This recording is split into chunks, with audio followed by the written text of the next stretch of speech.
Geopolitics and Diplomacy is a project promoting educational, analytical, and objective conversations over a range of topics from energy, technology, security, peace, conflict, and of course, geopolitics and diplomacy.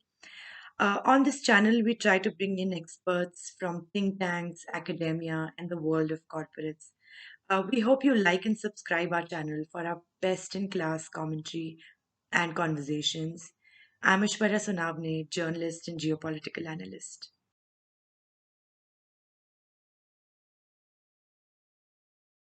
Feminism is supposedly an ideology that unites women against the ills of patriarchy, capitalism, religious fundamentalism, and basically all sorts of hegemony that creates an inequitable world.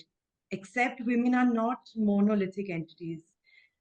Assessments of women's and movement across the world begin on a grim note, more so at a time when everyone's walking on ideological eggshells. Today, we see a dismissal of feminism on grounds of cultural inauthenticity or westernization in the Indian subcontinent. So, let me open the floor by asking, where does your idea of feminism stand in your professional or personal context?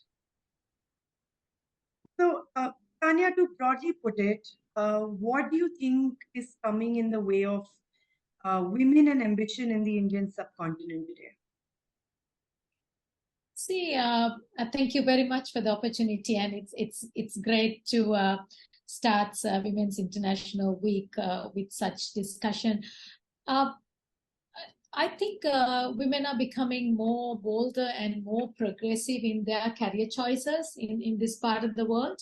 I think women are confidently moving into male-dominated areas as we speak. I come from an industry, freight and logistics, where very, very male-dominated.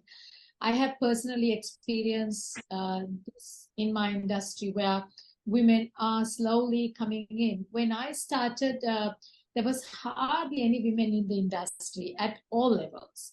But happy to say that scenario has changed drastically today.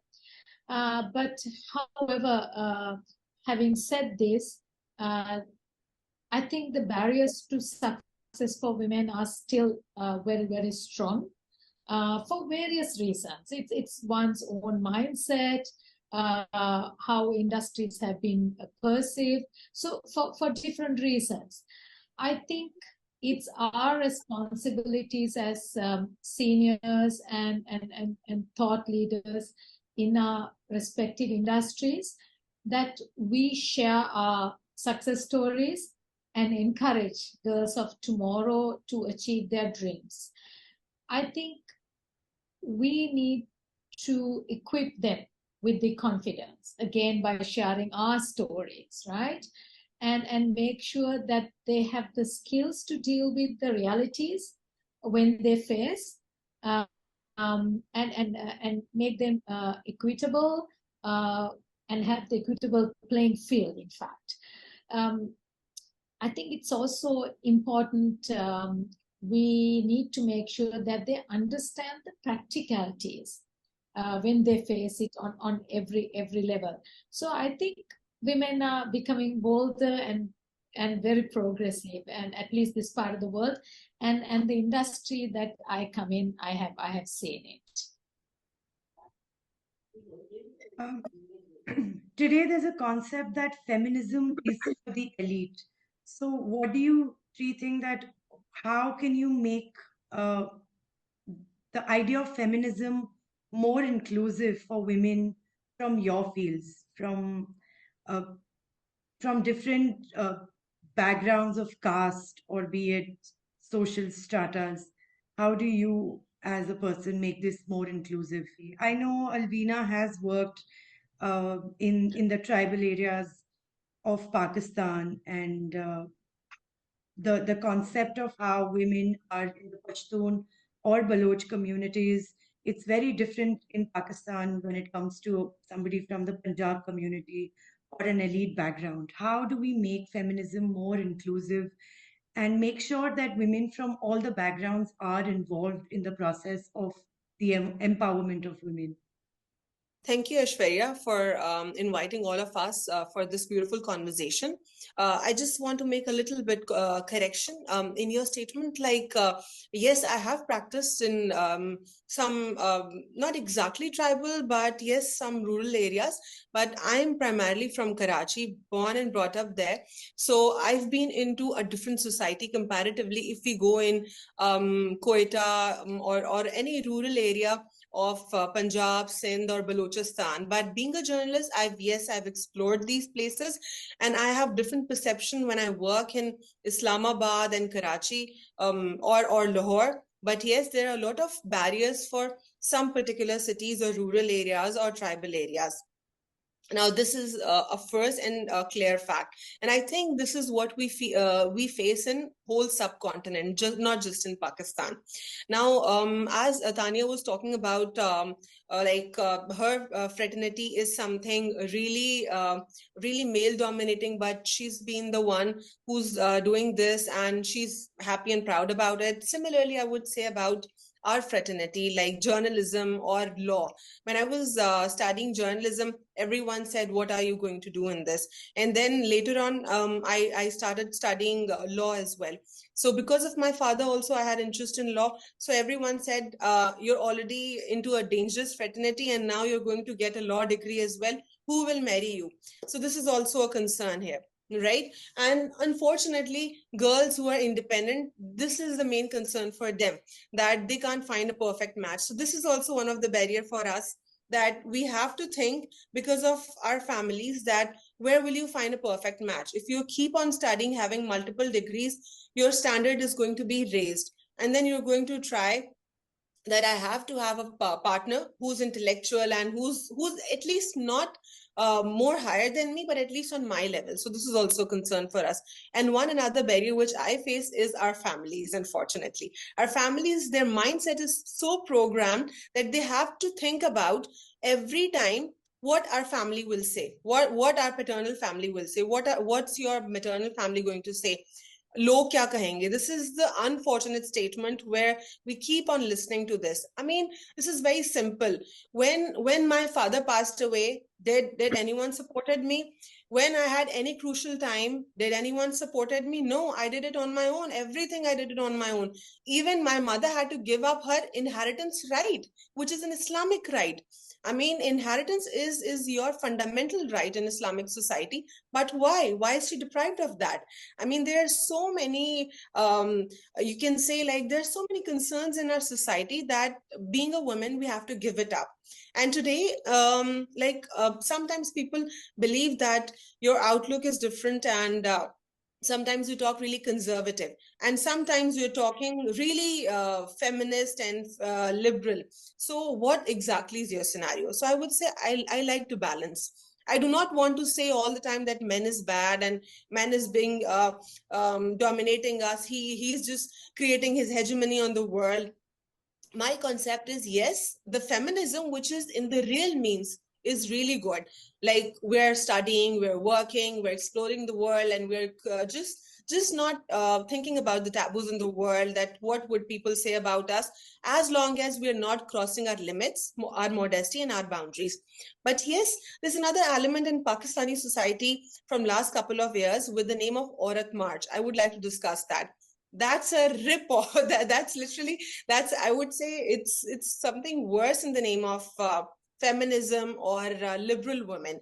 What they usually do is they would portray vulgarity, they would portray statements which are against the context of Islamic society, or even a non-Islamic society where the modesty is concerned. Like, if I talk about my Hindu best friend, she's also a journalist. More or less, we have same values. Whatever is haram for me, she would not do it because she's from a good family. And in every religious book, the fundamentals are more or less like for haram and for halal, good and bad, they're same. So that is why I would say that saying that, oh no, that men is wrong every time and men is suppressing, it's not even correct. But yes, in some places we women face a lot. So I have two different perceptions on feminism. You raised a wonderful... Yes, sorry. I totally agree with sorry, I forgot. Alvina. Yeah. Alvina. Sorry, Alvina. So because see, people come from different backgrounds, and the challenges they face is very different. For example, a woman coming from a rural area faces different issues than somebody living in the city, right? So the feminism faces different in a societies in a different way. For example, me as an entrepreneur probably face different challenges, but somebody who's a mother who's living in a rural area with the children, and her challenges will be very different. So I think it's something that we have to accept and understand, and have the empathy. And it's only when we embrace these challenges, this inclusivity will help to empower women around us. We all have to, walk. We come from a different walks of life, so life will progress in a different perspective of where we come from. So I think I totally agree with her. It's different to religion, to the family background, to how people perceive. So it's a very vast subject. I think it takes long time to understand how each one will go through all these issues. A little, my feedback to this is that sometimes what happens is, because I've always lived in smaller cities and smaller towns here in India. So I come from a background which I always say I'm always blessed, because I've got all the luxuries of life and I've not studied under the street light and all those stuff. But I could say this because I've worked with rural India and rural cities and areas. It's that sometimes people don't understand the meaning of the word feminism, because the word is feminism. It's like, okay, it's only for women empowerment, and I mean, the languages are different. Even if you talk, like walk 10 kilometers, the language would become different. It's everywhere. It's everywhere in the world. So they do not understand the word itself, and still they talk about it, and that's where the conversation gets so misunderstood by everyone, that without putting their minds into what they are talking about, and they'll just debate. So that too happens all the time, especially when someone is called upon to talk about women entrepreneurship or women like feminism and stuff like that. So what I personally feel is, many of them talk about feminism without even knowing the meaning and the real word, the meaning of the word. So Dr. that Khushbu, I would like to add one liner to your conversation. The way you said that a lot of people, they don't even know the essence of feminism, but the point is we need to stick to the correct feminism, right? Like we need to talk about women empowerment, education, how women can be independent without crossing her boundaries, staying modest, and carrying her family name as a good name. But the point is, as we talk about Aurat March, which is really controversially popular in Pakistan, what they usually do, because everyone know that it's funded, internationally funded, and I do not want to go where this fund is coming from.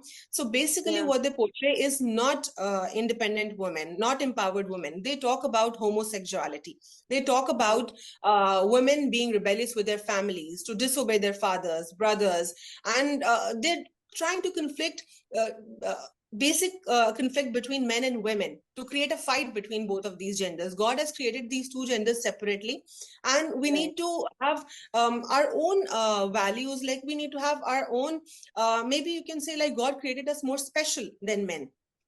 God has given us privileged rights even more than men.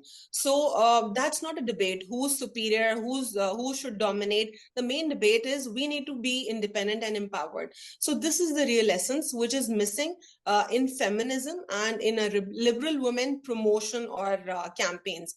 And the way we are going towards an Aurat March, that's completely unacceptable for a true liberal woman. For instance, if we talk about any rural area, why don't you guys talk about a rural area woman who's deprived of her basic rights, even the inheritance right, even her education right, even her work right? Why these so-called Aurat March women don't talk about it? Why they don't talk about other unfortunate incidents with women? Why do they have to pick the subjects which are taboos and unacceptable in any society, not just Islamic? So this is what I also wanted to add to your conversation. Correct, correct. Very true.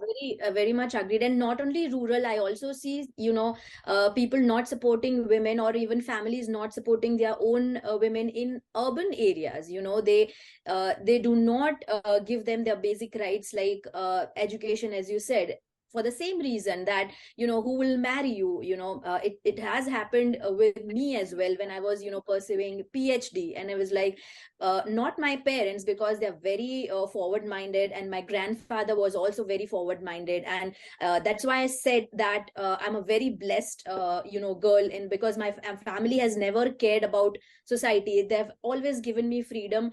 What you want to do, what your heart says, you should definitely go after it. But other people in the family and other society has always put up, why you are going forward to PhD, who will marry you, because you're like, it's the highest degree and you'll not find a guy if you do that. So if things are like exist in urban India or urban families, I cannot imagine what is happening in other families.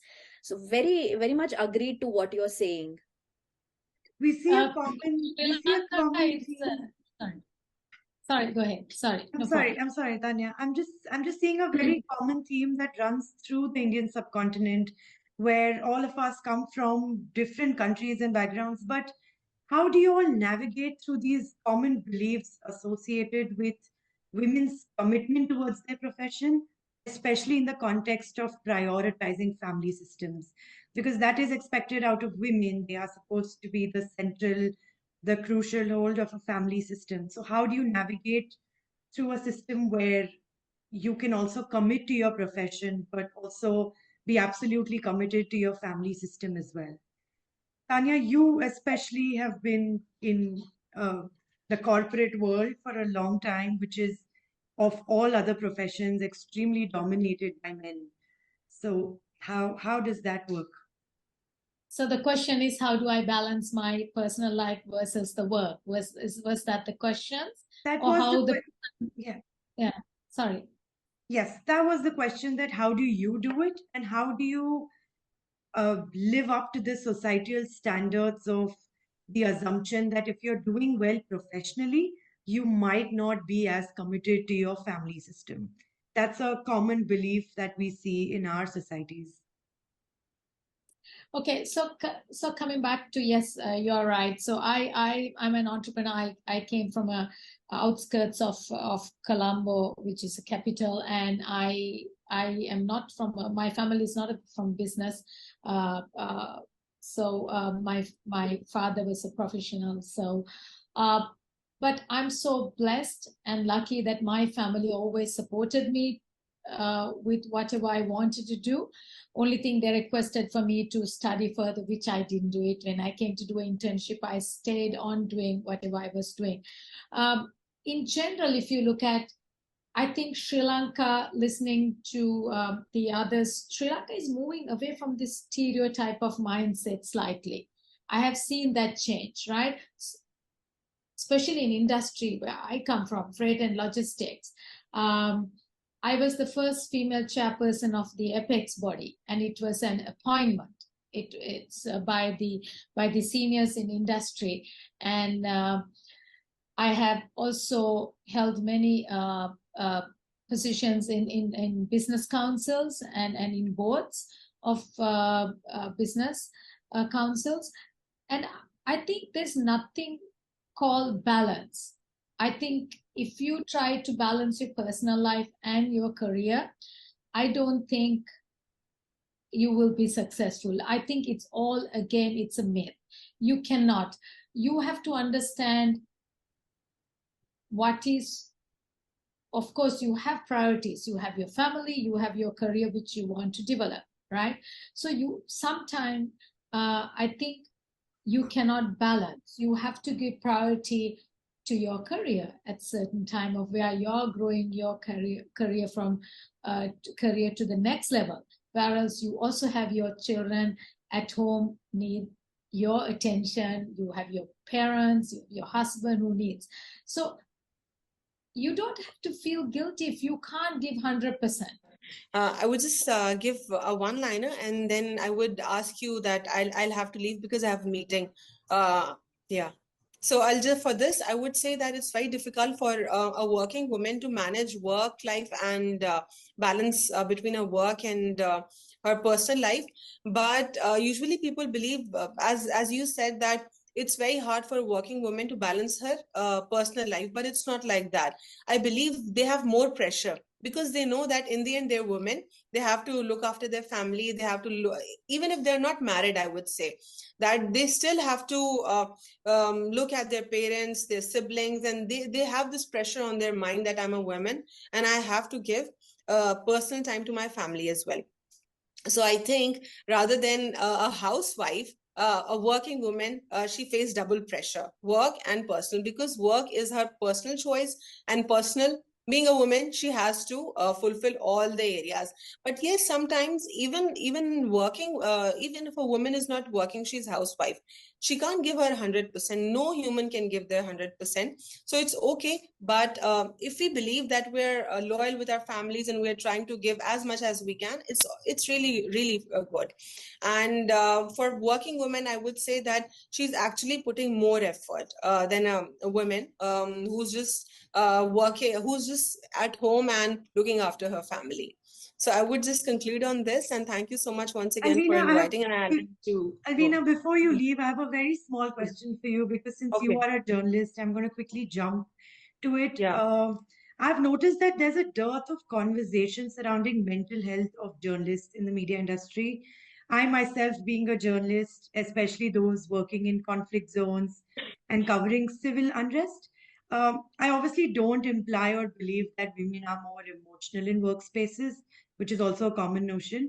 But how do you distance yourself from a story, especially while covering women-related issues, considering there's a common Yeah, identity?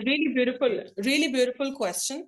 And Aishwarya, for the first time when I cried on screen, like I have cried a lot of times on screen, and every time when I cried, I felt regret about it, that why I cried. People would say she's not professional.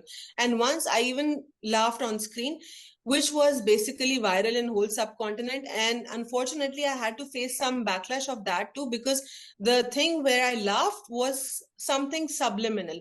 So a lot of people attacked me also, that a lot of people, they were okay that yes, I'm also human and I can laugh, and it's nothing that people start judging my character with this thing. So I was traumatized for that thing when I had really bad comments from all over the world. But I would say that most of the comments were really nice, and I had a huge fan following as well from India, Bangladesh and Pakistan overnight. So it was balanced, bad comments, good comments. But the moment when I cried for the first time on screen, it was about a child molestation case. And then once I cried about Kashmir issue, once I cried on Palestine issue. So all of these issues, whenever I cried on screen, I felt really bad that what people would say. But it's normal. I started Googling that, am I the first one who cried, or also people like male journalists also cried. I started searching with male journalists crying on screen, but I find a lot of journalists, even European journalists, they cried on screen. It's normal. Humans have emotions, so we can react, we can laugh, we can just we can be sad, we can cry. It's normal. But sometimes the mental health, this is a big concern for journalists, because people might attack you from all over the world, even when you're talking normal. Like you're talking about racism, you're trying to balance the things, all of a sudden you're talking normal, but people would attack you that no, you've taken the side of that race. No, I've not taken side of anyone. I've just said that equal opportunities for all. Then why do you believe that I'm saying racism? I'm doing racism. I'm just saying that this particular culture or this particular language from Pakistan, they're getting privileged. So that means I'm against this thing. This doesn't mean that I'm telling bad about them. So like a lot of issues we've been facing in fraternity, it's just like unbearable sometimes. But most of the times, yes, we are prepared for all of these things, that we know we are journalists, we can face anything, we can face trial from courts, we can face trials from agencies, we can face trials from our tribunals everywhere. So we have to be mentally prepared for that. But again, I would say sometimes we are humans and we have our personal life too. Maybe we are down in our personal life, and that is why we're feeling all of these things more emotionally. Thank you, Alvina. That was very well said. Guys, we're going to take a 5-minute break and I'll send you all a new link. So Dr. Khushbu and Tanya, we can continue our conversation. Okay. Alvina, it was really lovely to have you. Yes. Alvina, before you go, Yeah. it was amazing meeting you. Thank you so much. I mean, I got to meet all three wonderful women here. So I'm let's also stay in glad that touch. I met you, and PhD was also one of my goals, and it is. But I think now I should take a break because I just done 2 degrees, 2 professional degrees. Masters is also going on, so PhD is also in my choice. Yeah. All the best for all your ventures. All the best. Really nice meeting you. Yeah. Same here. Take care. Bye.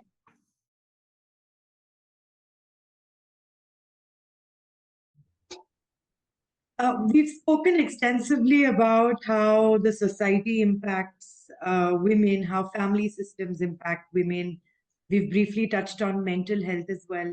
I want to understand, do you think that it's time for a shift or transformation in the corporate world where companies can be responsible for further supporting working women in terms of childcare or, let's say, menstrual leaves? What is the role of corporates or any company today in support of women? I think it's high time that if any brand or any company is not doing that, because I think in India, many multinationals and many companies have started doing that. They have started giving menstrual leaves. They've started giving, equal rights and support to their women force. And I see a lot of women power in a lot of companies now, because, and if you see gradually, there are a lot of women leaders in many companies out there in India, and they are setting inspirational goals and goals for other women, that they can do it all. I mean, if they dream to be somewhere, they should not stop or should not listen and just do it.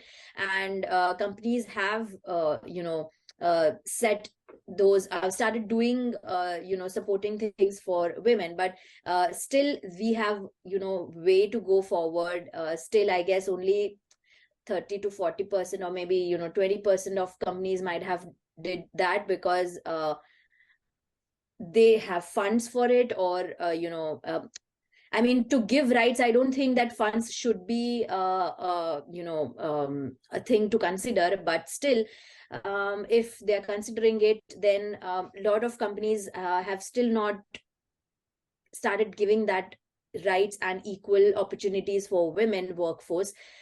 So the shift has started, but still there's way more work yet to do, because as you can see, India is a huge country.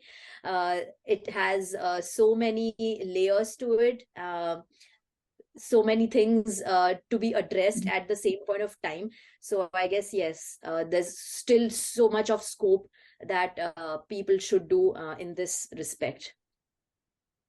Tanya, what are the trends when it comes to women in the corporate field in yeah, Sri Lanka? I think women in corporate field in Sri Lanka is given the equal opportunity. I think all the leave that is given or signed off by the laws are actually given to them. In fact, we go a little bit beyond, and we are very, very flexible with the new young moms. And not only with the moms, I think we are very flexible with the the overall parents of young parents and parents who have kids, not just the newborn kids, but also we should not forget the kids who need a little bit more attention than a normal child. So we are very flexible with the parents of that nature. And we encourage, if they want to bring a child, let's say your child in school falls sick and you cannot take the child home immediately, we encourage them to bring to the office and attend to the child. And any child who wants to come and hang around with the parents, they are allowed to do so. Of course, you can't allow everyone to come over because, you know, we are running a commercial entity. But saying that we are very flexible, I must commend a lot of multinationals, and especially in the apparel segment, I have seen, in fact, they run daycare centers, so allowing the parents to bring their kids. So I think we are moving at the right direction, and I think there's a lot more to do. As the Dr. Shiba said, probably some companies haven't started doing so because of the reasons, commercial reasons. But I think whatever they can do in a smallest way, I have seen it's happening, not only just the corporate, but like even outskirts, small shop owners to someone who's running a small, smallest of the smallest factories. I have seen that they're being very flexible. That is definitely a very refreshing turn from what the trends have been. Moving on a little ahead of how the society operates or how the corporates are doing, there's always an increased scrutiny towards what women do in their uh, professional lives, and we see that the world is really changing now. So, how do you not navigate between the changing world of political correctness and maintaining a relatability with a traditional audience? It could be on your social media platforms that you engage with younger people, or it could be in your corporate world where you, um, I'm sure, have to engage and work with different generations who are absolutely different in their ideologies right now. I think the change is inevitable. I think you correctly said we now move in corporate world, a lot of the millennials, right? And their perception of things are completely different. Sometimes you wonder what is the right perception of the whole thing. But by saying that, I think we all have to adapt to the change. We have to embrace the change.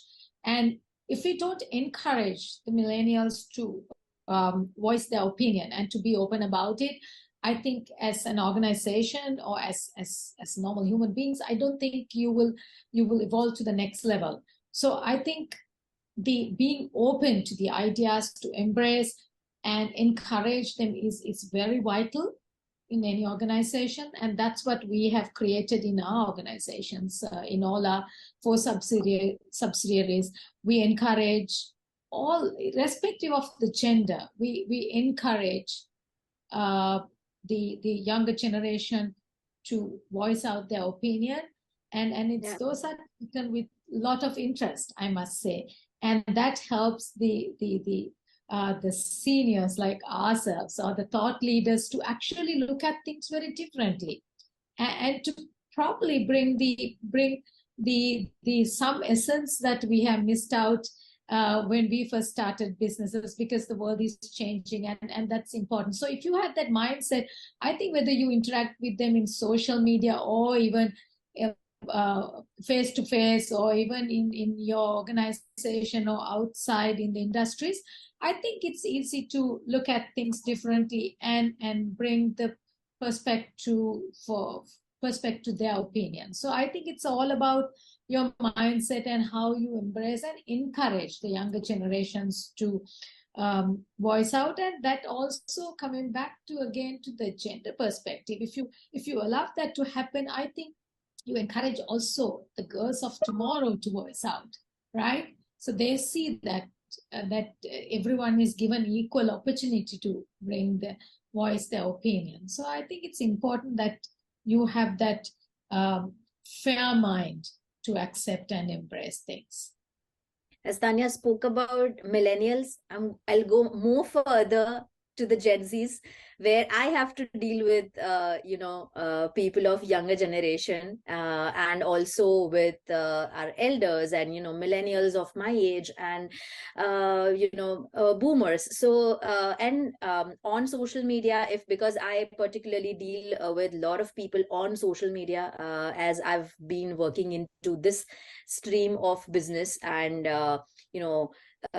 talking to a lot of people, having conversations. There's I would say you all would agree, having conversation with people on LinkedIn and having conversation with people on Instagram or Snapchat is totally different, So it's very much rightly put up by Tanya, is that you need to have that mindset, whom you're talking to, whom you are having conversation with, what are the ideologies, where the thought is coming from, and why they're thinking like that, their backgrounds, their generation, and why their thought processes are molded like that. So if you have that sensitivity towards that person or an individual when you're talking to someone or a group of people, then you would definitely understand. And for that, I think very rightly put up by Tanya, is that you need to have an open mindset, a free mindset, to understand things first before, barging in and putting your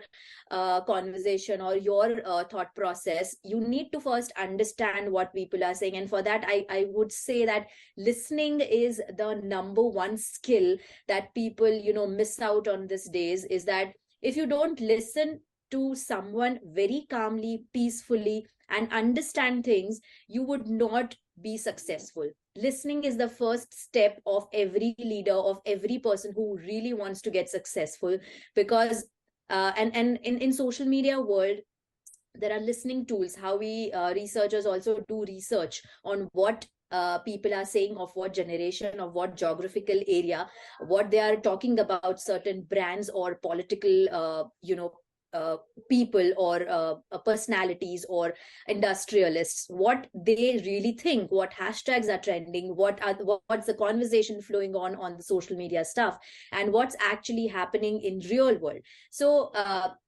that's the reason I've been from educator to researcher and to entrepreneur, that like I've performed a lot of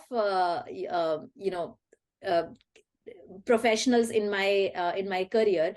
So all of them has taught me one really beautiful thing, and that is listening and having conversations with people offline and online. You get to learn a lot of things when you actually put forward your thoughts after knowing that person, where the thought is coming from.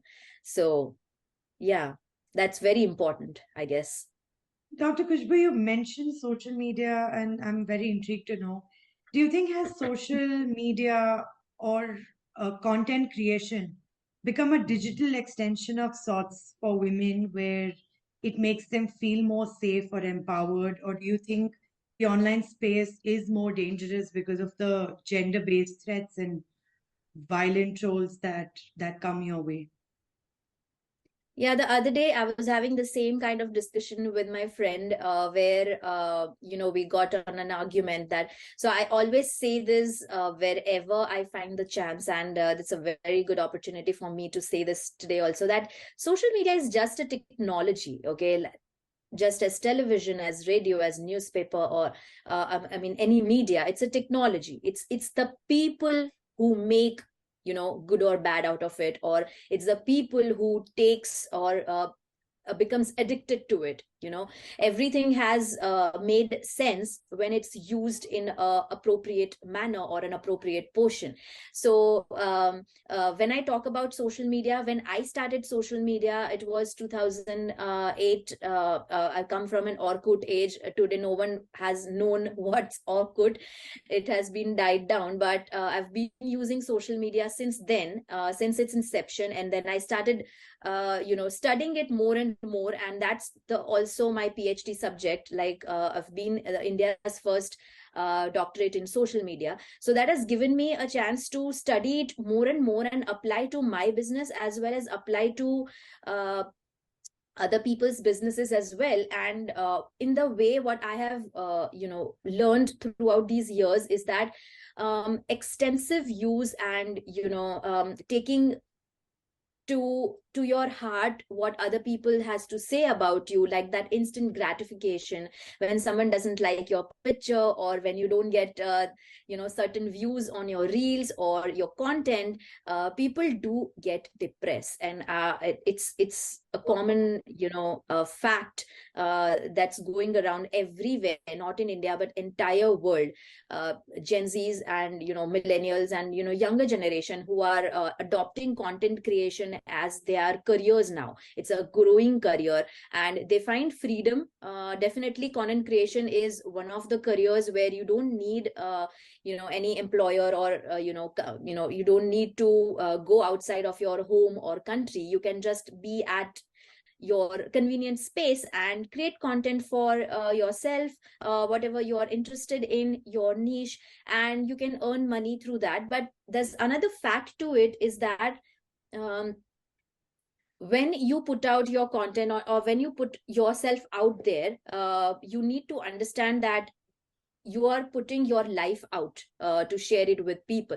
So it is upon you to have that clear distinction. How much do you want to share with the world, and how much you really want to keep it to yourself? Because people are going to judge you. People are going to say n number of things. It can be good, it can be bad, and everything. So you need to make your mind ready that whatever you are putting on social media, it's for world to see, and you have automatically become a celebrity. And if you compare your life with a celebrity, it's not different from that. That's what the mindset you have to be in if you're choosing to be a content creator. That's what I think.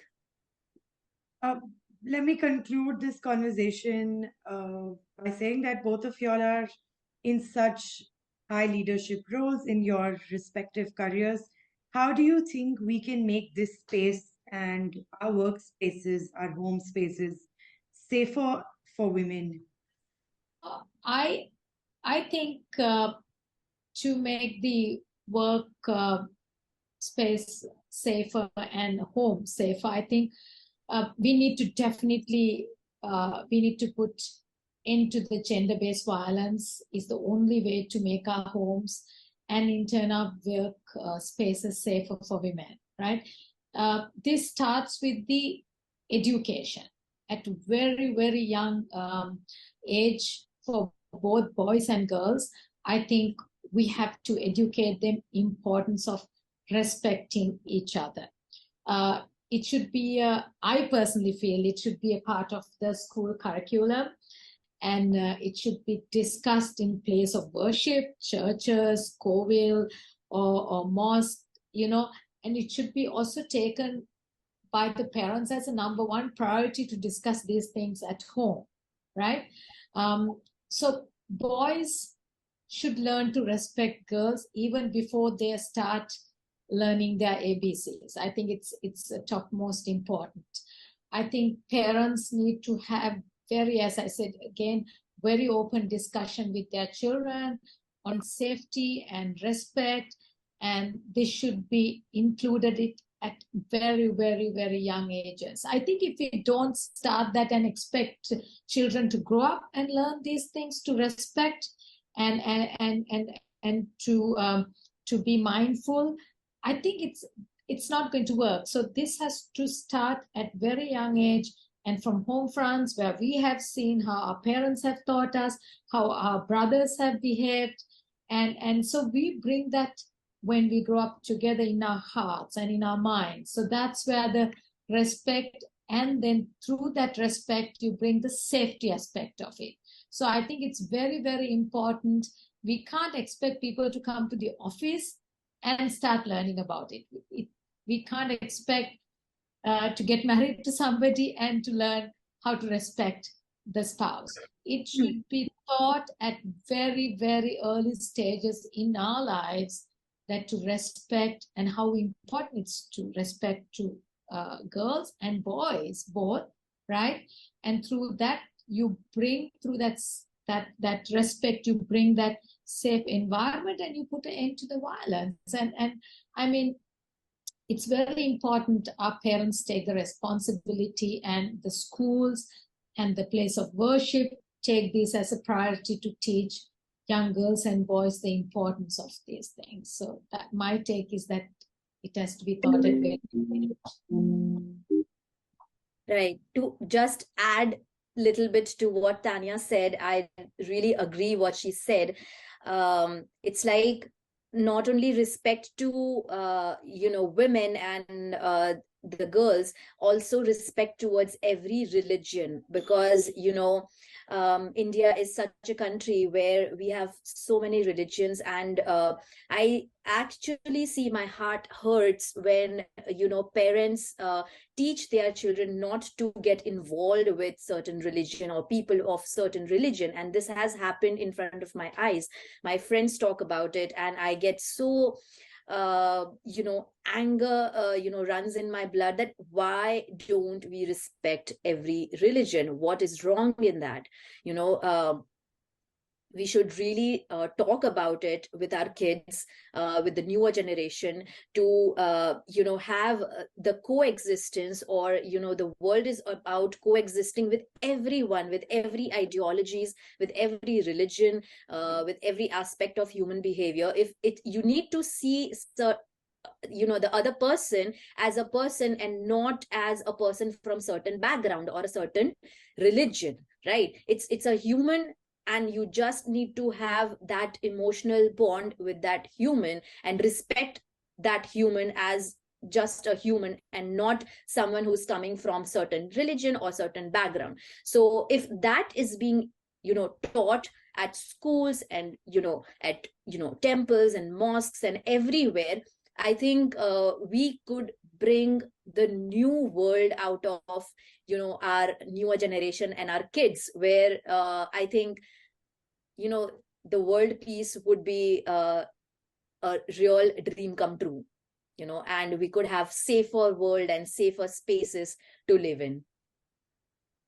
Yeah. Thank you so much for your wonderful contribution. I only hope that women like us and you take this place to newer heights, and we sort of inspire little girls to believe in themselves and actually believe that they can be who they want to be.